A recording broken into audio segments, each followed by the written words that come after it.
Good evening, Nick. It is Wednesday, and gosh, dude, I have a really bad memory.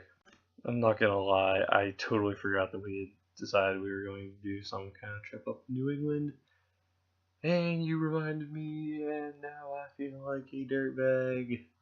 And so we need to do that, Nick. I need to know when your schedule is so we can get that planned. Oh my gosh, I'm such a failure.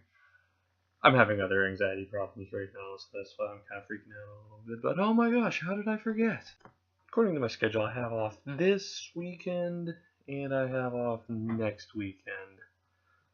So if we want to do something in the next 2 weekends, let me know, Nick. Just like shoot me a text or something. And we will get this figured out because dang it, we are taking this freaking car ride. Rah!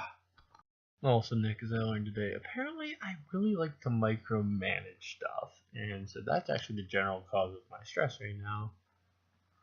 Because tomorrow I've got jury duty, Nick, which means I'm not going to work, and like I feel like everything's gonna go wrong, even though everyone that I'm surrounded by at work are super talented and really great at everything. But I feel like everything's gonna go wrong, and it's freaking me out, man.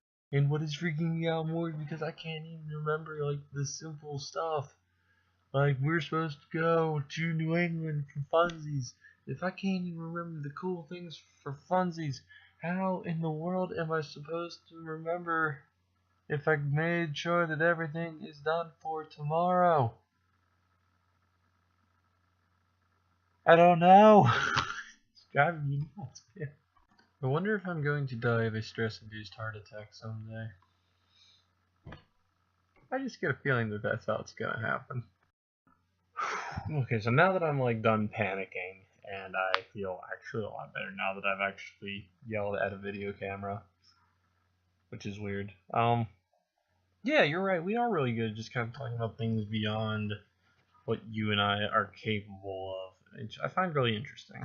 But the way you and I discuss things actually kind of remind me of the dialogues that were written by Plato. Like, that was his general writing style. Instead of just discussing his theories, he wrote dialogues between characters. And so the characters would actually be discussing the ideas instead of him just telling the ideas.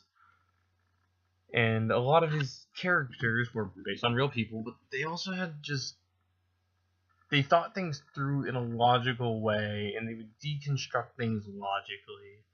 And that's how we tend to approach things, and it does make it easy to carry on a conversation, even if you don't 100% know what you're talking about.